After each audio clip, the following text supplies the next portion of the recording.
Sexto tudo bem com vocês? É o seguinte, esse vídeo de hoje nós vamos resolver as atividades da página 74, né, que eu propus na atividade anterior. Vocês já devem ter feito como tarefa, né? E então nós vamos resolver, eu vou mostrar as respostas para vocês e onde elas estão no livro, inclusive, e vocês vão conferir se você acertou, né? Ou se você errou, você vai apagar e vai corrigir, ok? Então vamos lá? Página 74. Então vamos lá, eu estou aqui com a página 74, exercício 1, diz assim: ordene, ou seja, coloque em ordem no seu caderno as etapas de tratamento da água listadas a seguir. Depois, responda as questões propostas. Então, nós temos aqui letra A e letra B, mas antes a gente tem aqui uns nomes, né, de etapas de tratamento de água. Nós temos que colocar na ordem, tá? Quem vem primeiro aqui, ó, decantação, floculação, cloração, filtração e pré-cloração.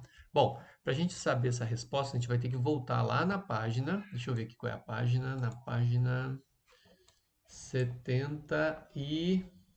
Deixa eu puxar para cá.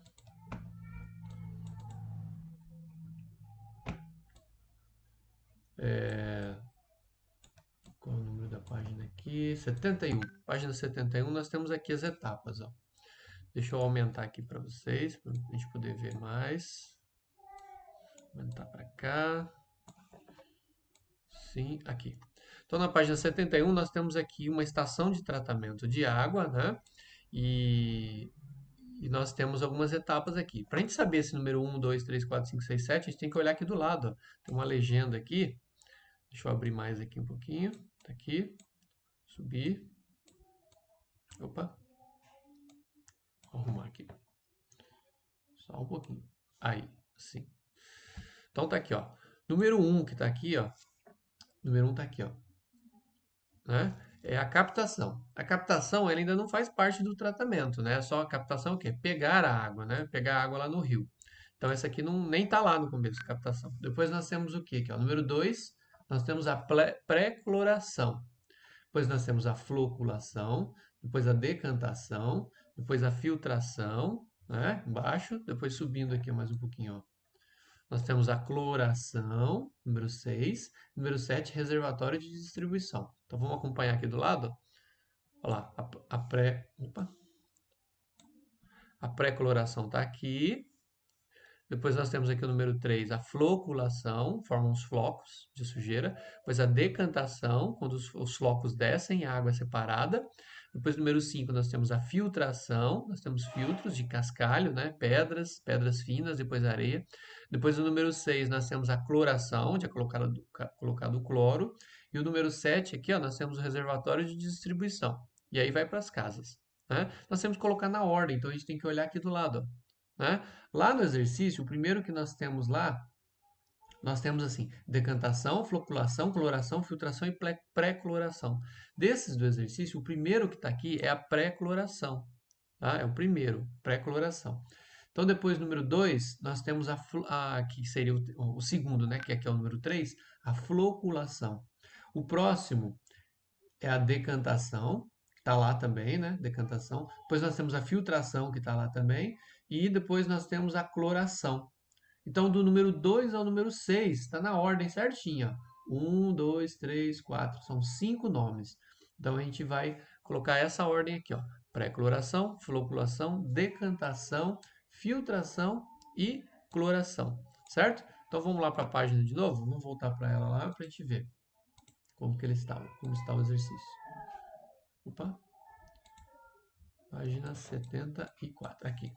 O exercício está aqui, ó, né? E então a resposta aqui na ordem fica a seguinte: fica pré-cloração, tá aqui, ó, pré-cloração é a primeira, a segunda é a floculação, tá aqui, floculação, a terceira é a decantação, tá aqui, depois nós temos a filtração, tá aqui, e por último nós temos a cloração, ok? Então, ó, de novo a ordem: pré-cloração, floculação, decantação, filtração e cloração, ok?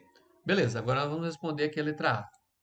Letra A diz assim: Quais dessas etapas são métodos de separação de misturas? Quais dessas 5 etapas que estão aqui em cima, as coisas onde nós temos separação de coisas? Tá? Então vamos lá, resposta. Eu vou falar aqui a resposta, você pode ir dando pausa aí no vídeo, né? Para você anotando as respostas. A resposta é a seguinte: desses aqui são métodos de separação de misturas. 2 pontos, né? A floculação.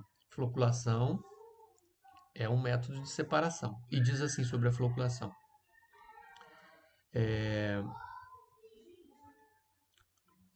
uma etapa onde se formam flocos de sujeira. Tá? Esses flocos formam flocos, ou seja, como se fossem um amontoado de sujeira que fica flutuando na água. Tá? Depois, nós temos ali também como separação de misturas. Decantação. Tá aqui, ó, primeiro. Decantação também é uma separação. O que acontece na decantação? A sujeira que formou flocos desce e aí a água fica mais limpa aqui em cima. Isso também é uma separação. Essa água cai em outro tanque, então você separa os flocos. Primeiro forma os flocos, que também é uma separação, né? Na floculação. Depois, na decantação, é separada a água dos flocos, tá? E o próximo, que também é uma separação, é a filtração. Tá aqui, ó, embaixo, a filtração. O filtro, a água passa por cascalho, pedras, né? Pedras e areia, e qualquer partícula que ficou ainda suspensa na água, ela fica presa no filtro e a água limpa vai para o outro lado. Também é uma separação, tá bom? Bom, ok, agora vamos para a letra B. Letra B diz assim: qual é a função dos compostos clorados que são adicionados à água? Ou seja, para que se coloca cloro na água? Então vamos lá para a resposta. Diz assim a resposta: os compostos clorados eliminam micro-organismos. De novo, os compostos clorados eliminam micro-organismos que podem causar doenças. O cloro mata micro-organismos, tá? Ele é um é, germicida, bactericida, tá? Então ele mata os micróbios que estão na água. Ok, vamos para a próxima. Vamos lá então para a questão 2. A questão 2 está aqui, ela diz assim: leia o texto a seguir e responda as questões. No preparo do café, a borra fica retida no filtro. A borra de café é aquele pó preto, né, que fica preso no papel do filtro, ou no pano, né, que usa filtro de pano. Mas outros materiais passam por ele com a água. Então existem partículas do café que vão junto com a água, por isso que a água vira café, né? A água fica preta com aquele cheiro de café, né? Sabor de café. Inclusive o açúcar, né? Para quem coloca açúcar antes na água, a água adocicada ela passa toda pelo filtro. Aí diz assim: esses materiais que passam, né, pelo filtro dão ao café coado a sua cor característica, cor, cheiro, sabor, né? Aí letra A diz assim: por que a borra do café fica retida no filtro? Por que ela não passa pelo papel? O café passa e a borra fica. A resposta: a borra fica retida no filtro porque ela é constituída de partículas maiores do que os poros do filtro. O filtro ele tem pequenos poros, pequenos furinhos, buraquinhos. E essa borra ela é constituída de grãozinhos grandes demais para poder passar pelo filtro, pelos furinhos, pelos poros do filtro. Então ela fica presa, não passa. A água passa, a água com açúcar, com as partículas pequenininhas do café passam, mas as partículas grandes ficam presas. E essas partículas grandes é que formam a borra do café, que a gente joga fora, né?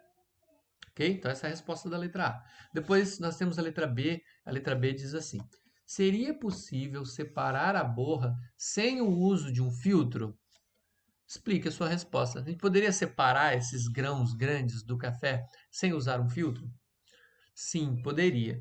E o método que a gente poderia usar chama-se decantação. Como que é isso? Você faria o café com o pó normal, só que aí você vai deixar parado. Você coloca num copo e deixa parado por um bom tempo, talvez vários minutos, né? E aí, com o tempo, o que vai acontecer? Essas partículas grandes que formariam a borra do café vai descendo. Elas são pesadas, né? Elas vão descendo e se acumulam no fundo.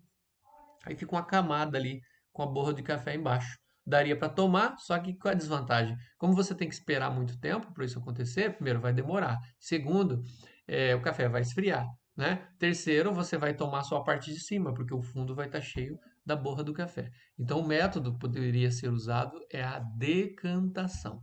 Beleza? Então, vamos para o número 3 agora. Vamos lá então, estou aqui com o exercício 3. Ele diz assim: classifique as misturas a seguir, se elas são homogêneas ou heterogêneas, e indique qual é o método para separar esses componentes. Então, na letra A, nós temos aqui água e areia. Uma mistura de água e areia. Como a gente pode separar água e areia? Bom, primeiro vamos lembrar, a gente tem que dizer se é homogêneo ou heterogêneo. Vamos lembrar o que que é isso? Deixa eu ter um desenho aqui, ó. Deixa eu puxar ele para cá um pouquinho. Puxar aqui para poder enxergar ele inteiro. Aqui. Esse desenho aqui, deixa eu deixar ele maior. Nós temos 4 exemplos aqui. Os dois de cima são exemplos de misturas homogêneas e os dois de baixo são misturas heterogêneas. Vamos entender aqui como é que está o desenho? Tá assim, ó. Primeiro os dois de cima. Aqui nós temos álcool hidratado. Então tem um vidro aqui, ele tem álcool, só que ele é hidratado. O que que é isso? Ele tem água. Então ele é uma mistura de água com álcool. Está escrito aqui, ó. Água, dá para ver aí, ó. Água e álcool. É uma mistura de água com álcool. São dois componentes, uma fase só. O que que é isso? Você olha para ele, você parece que só tem uma coisa aqui, ó. Você olha para o vidro, você vê um líquido transparente e só vê uma coisa, do começo ao fim. Você não vê separação, né? Então você só vê uma fase. Mas tem dois componentes lá dentro, tem a água e tem o álcool, certo? E agora o próximo exemplo. Soro caseiro. Soro caseiro é aquele que a gente faz quando a gente está com desidratação, né? Diarreia, desidratação, faz o soro caseiro. Você olhando para ele aqui, ó, ele é transparente, você só vê uma fase, você só vê uma coisa só, você não vê separação de nada aqui. Então ele só tem uma fase, tá lá, ó, uma fase. E depois, só que ele tem 3 componentes. Ele é constituído de água, sal e açúcar. Só que você só vê uma coisa transparente, uma fase com 3 componentes. Quando você só vê uma coisa, isso é uma mistura homogênea. Olha lá o álcool hidratado, você só vê uma coisa, homogêneo.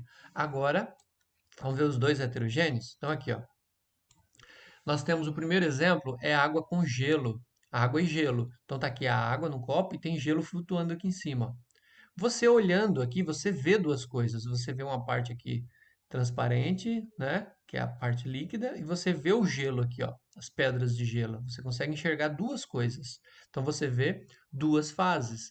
E só que só tem um componente, que é a água no estado líquido, e a água também no estado sólido. É um componente, só que são duas fases. Por quê? Porque cada um está num estado físico. A água no estado líquido e a água no estado sólido. Isso é uma mistura heterogênea. Agora nós temos outro exemplo de mistura heterogênea aqui, ó, água e óleo. Você olhando aqui o vidro, ó, tem água, água transparente e o óleo amarelo. São duas fases, você vê duas coisas no copo. E são dois componentes. Nós temos a água e o óleo. O óleo fica em cima, flutuando, né? E a água fica embaixo.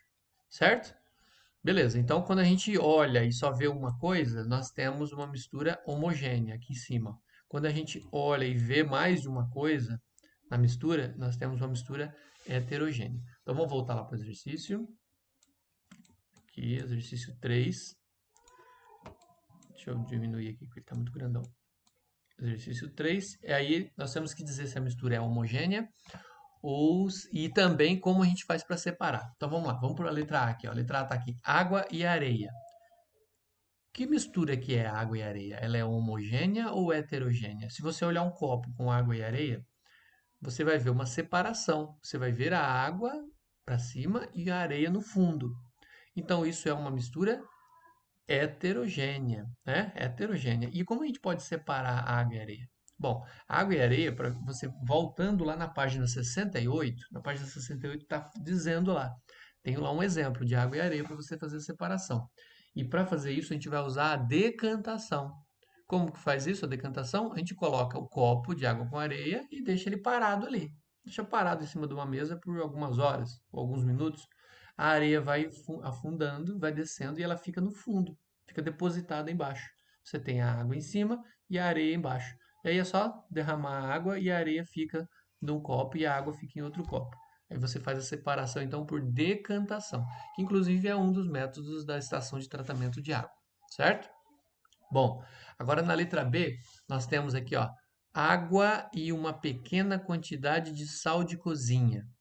Se você tem água com sal, a água salgada, ela fica transparente. Você não vê o sal, né? Ele fica solvido na água. Então ali você está vendo uma mistura homogênea. Você só vê uma coisa, você só está vendo uma coisa transparente, homogênea. E como a gente vai fazer para separar essa água salgada? Tirar o sal da água e separar os dois. Aí nós temos duas maneiras de fazer isso. Você pode fazer, primeiro, por evaporação. Você simplesmente coloca a água salgada numa panela, coloca no fogo e evapora, né? A água vai ferver, vai evaporar e quem que vai ficar na panela? Vai ficar o sal. O sal fica na panela. E aí você separou a água do sal. Só que a água foi para o ar, né? Ela foi para a atmosfera, ela evaporou. E se a gente não quiser que a água vá embora, que ela fique guardada em um lugar? Aí nós vamos usar um outro processo chamado de destilação. Eu já mostrei para vocês a destilação, ela está na página 69. Como é que funciona a destilação? A gente vai ferver a água, só que a gente vai pôr um tubo em cima, não vai deixar essa água ir para a atmosfera, ela vai passar por um tubo e vai pingar num outro vidro, num outro recipiente. E assim a gente não perde essa água. Então o sal vai ficar em um recipiente, a água que evaporou vai passar por um tubo e vai pingar no outro vidro. E aí você vai ter o sal num vidro, a água no outro vidro. Né? Lembra que tem até um condensador com uma água fria que fica passando em volta do tubo para poder fazer o vapor de água resfriar e virar água líquida, né? E gotejar no outro vidro. Se você não assistiu a aula retrasada, tá? Sobre separação de misturas, né? Capacidade de dissolução da água e também sobre a separação das misturas. Você volta lá para poder assistir. E, bom, aí nós vamos para a letra C agora. Na letra C, água e óleo de cozinha. Como é que a gente pode separar água e óleo de cozinha? Primeiro a gente tem que ver se é homogêneo ou heterogêneo, né? Vamos imaginar lá, água e o óleo, eu mostrei para vocês já, né? Água e o óleo, já mostrei aqui, ó, aqui embaixo, ó. Não, você vê dois aspectos. Então é uma mistura heterogênea. Então tá aqui a resposta. Mistura heterogênea, letra C. Agora, como separar a água e o óleo? Como é que a gente pode fazer isso? A gente pode fazer o... Como que é o nome? Deixa eu ver aqui que eu perdi. É a letra C. A gente pode fazer a decantação. A gente pode só esperar, os dois estão ali, o óleo fica em cima, a água fica embaixo. E aí, se a gente colocar num vidro que tem uma torneira embaixo, a gente abre a torneira embaixo, a água vai saindo, né? O óleo vai descendo, a água vai saindo. Quando o óleo chegar aqui na torneira, a gente fecha. Então a gente só tem o óleo aqui e a água desceu para o outro vidro. A gente separa os dois, tá? Por decantação. Beleza? Eu já mostrei, inclusive eu já desenhei esse vidro de decantação para a gente fazer a separação. Depois a letra D, água e álcool. Acabei de mostrar no exemplo aqui, né? Água e álcool, ó. Tá aqui em cima, ó. É uma mistura homogênea, você olha para ele e só vê um aspecto. Então, mistura homogênea. E como separar a água e o álcool? Para separar a água e o álcool, a gente vai fazer também a destilação, tá? A gente vai ferver essa mistura, vai aquecer ela até ferver. E quem evapora primeiro é o álcool. O álcool vai passar então por um tubo e vai gotejar no outro vidro. Então você vai ter o álcool pingando de um lado e a água fica no outro, tá? Aí você separa os dois, a água e o álcool, pela destilação, ok? Você vai ter água pura em um vidro e a outra, onde pingou lá o álcool, você vai ter o álcool separado, beleza? Destilação então, água e álcool. Ok, vamos para o 4. Bom, aqui no exercício 4 nós temos uma tabela e ela mostra a quantidade de água que uma pessoa consome diariamente em suas atividades no dia a dia, em casa. Primeiro, vamos dar uma olhadinha então. Ele diz assim, ó, escovar os dentes. Se você desperdiçar muita água, 12 litros. Se você não desperdiçar, você consegue escovar os dentes com 1 litro só. Tomar banho, 135 litros. Se você for econômico, 45 litros. Usar o vaso sanitário. Se você desperdiçar muita água, 30 litros. Se você for econômico, 6 litros. Lavar a louça, 117 litros. Com economia, 20 litros. E aí o total. Total de água desperdiçada, com desperdício, 294 litros. E se você for econômico, 72 litros. Ok? Aí na letra A pede assim: quantos litros de água é possível economizar, considerando o consumo das atividades mostradas na tabela? Bom, se com desperdício a gente gastou 294, com economia a gente gastou 72. Quanto que a gente economiza? Que conta que a gente vai fazer? De 294 e 72. A gente tem que ver qual é a diferença entre os números, né? Quanto você gastou a mais gastando 294? Então a gente vai fazer a diferença. Qual é a continha que faz quando a gente tem diferença? É a continha de menos, né? A subtração. Então, vamos fazer uma continha aqui comigo? Vamos lá, vamos pegar os valores ali. É 294. Deixa eu colocar aqui, ó. Seu cálculo aqui, ó. 200. Opa, aqui ficou ruim. 294 menos. E aí, com economia, nós gastamos 72 litros. 72 litros. Então, vamos fazer uma subtração aqui. 4 menos 2 dá 2. 9 menos 7 dá 2. E o 2 aqui não tem nada embaixo, né? 2 menos 0, 2. Então, olha a resposta aqui. 222 litros. Isso aqui é a economia que você tem durante o dia todo. Tá bom? Então, vamos lá. Vamos para a resposta. Você vai fazer essa continha e vai colocar ela como resposta. 222 litros. Essa daqui é a resposta da letra A do exercício 4. Ok? Beleza. Vamos então, letra B. Deixa eu pegar aqui. Cadê a letra B? Aqui em cima, na letra B, pede assim: proponha maneiras para escovar os dentes e tomar banho usando a água sem desperdício. Como que a gente pode escovar os dentes economizando água? Bom, a gente pode escovar. Tem gente que vai escovar o dente e deixa a torneira ligada do começo ao fim. Deixa ela lá caindo enquanto você está aqui, ó, escovando os dentes e a água está lá jorrando. À toa, né? Está indo embora. Uma água limpa, tratada, que está caindo direto no esgoto. Ou seja, você está dando de graça embora, né? E vai pagar por ela. O papai e a mamãe vai pagar por ela. Então, o que seria o correto? Passa a pasta na escova, dá aquela molhada, né, na escova ou um golinho de água antes, desliga a torneira, escova os dentes, terminou, aí você liga de novo a torneira e enxágua a sua escova e enxágua a sua boca. E aí guarda a escova. Assim você economiza água, não deixa a água jorrando à toa. E na hora de tomar banho, qual seria uma proposta boa para economizar? Primeiro, não demorar muito, né? Não demorar muito, você já vai economizar, ou seja, reduzindo o tempo, você reduz a quantidade de água que vai caindo no chuveiro. O segundo, você se molha, depois você ensaboa todo o corpo com a torneira desligada. Você se molha, desliga a torneira, ensaboa o corpo, e aí depois que você ensaboou, esfregou, limpou, tal, passou a bucha, você liga a torneira para poder se enxaguar e tira toda a espuma. Esse é um banho bem rápido e muito eficiente. Assim você vai economizar água também. Não vai ficar caindo água à toa enquanto você está se ensaboando. A água está caindo à toa, né? Está caindo à toa e está indo embora também pelo ralo e alguém vai pagar. Papai e mamãe vai pagar a conta de água e a água está indo embora. Então a maneira de economizar é fazendo isso. É parecido, né? Escovar os dentes, tomar banho, você desliga enquanto estiver ensaboando. No caso, os dentes com a pasta ou o corpo com o sabonete e a bucha. Beleza? Aí na letra C diz assim: uma pessoa precisa de 110 litros de água por dia para satisfazer suas necessidades de consumo e higiene. Ou seja, 110 litros é o suficiente para a pessoa tomar água, tomar banho, escovar os dentes. Tá? Sabendo disso, quantas pessoas poderiam ser atendidas com a água desperdiçada em apenas um dia com as atividades indicadas na tabela? Bom, quanto deu mesmo aquela nossa conta de economia?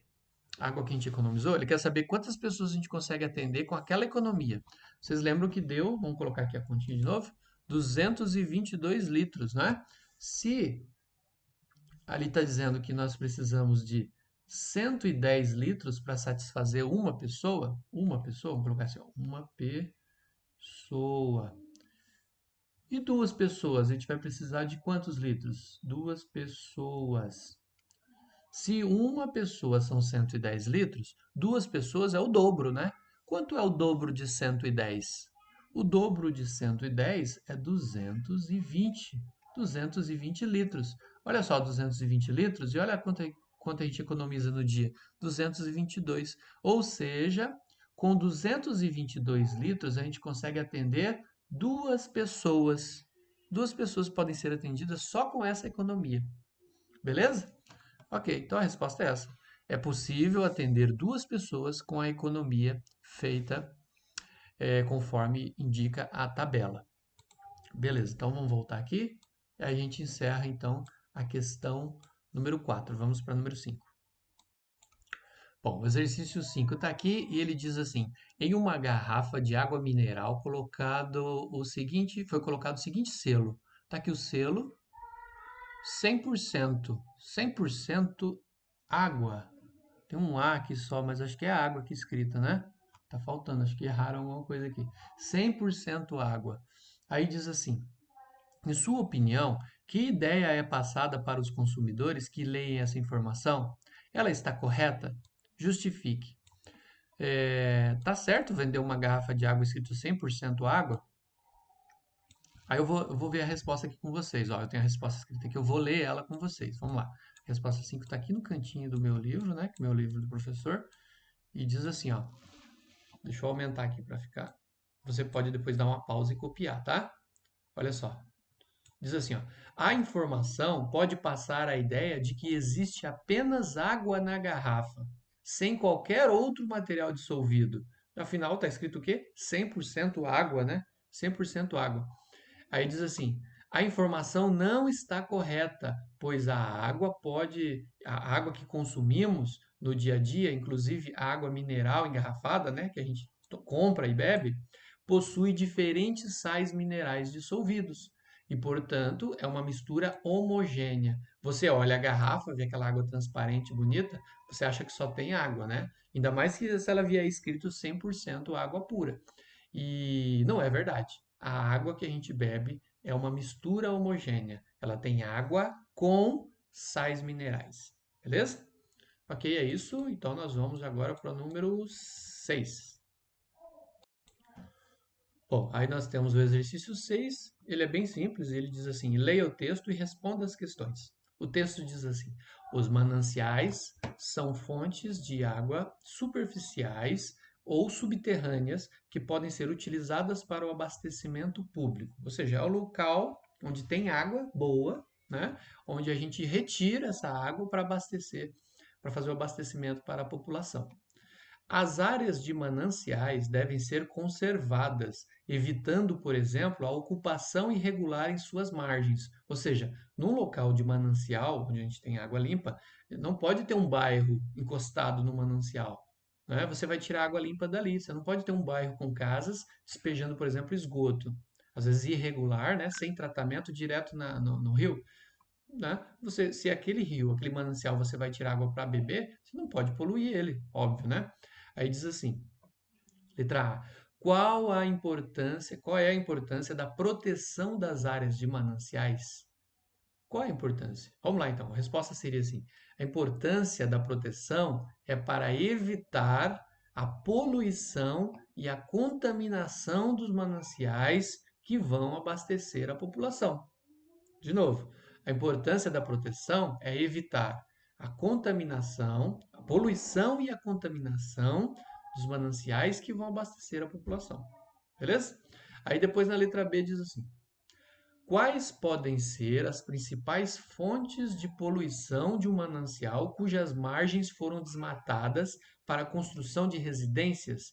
Então, digamos que você tem um manancial lá, uma nascente de um rio, uma nascente bem limpa, mas as pessoas fizeram um bairro ali em volta, construíram casas em volta do manancial. Quais são as principais fontes de poluição? O que nós temos ali? Nós temos o lixo, né, que pode contaminar, E nós temos também o descarte de esgoto, que pode ser descartado no manancial. E aí você vai ter uma poluição, né? Então, o lixo e o esgoto são fontes de poluição para mananciais que foram ocupados de maneira irregular, ok? Então, nós temos que proteger os mananciais, porque são eles que abastecem a população com água boa e tratada, ok? Então tá, aí assim a gente encerra essas questões. A número 7 eu não é para fazer, tá? Nós vamos só até a número 6. E encerramos aqui o tema e nós vamos para o capítulo novo. Aliás, antes do capítulo novo, eu vou deixar alguns textos para leitura, né? Com aquele tema Hora da Leitura. Ok, pessoal? Então valeu essa primeira aula da semana. Nos vemos daqui a pouco na próxima. Abraço, tchau, tchau.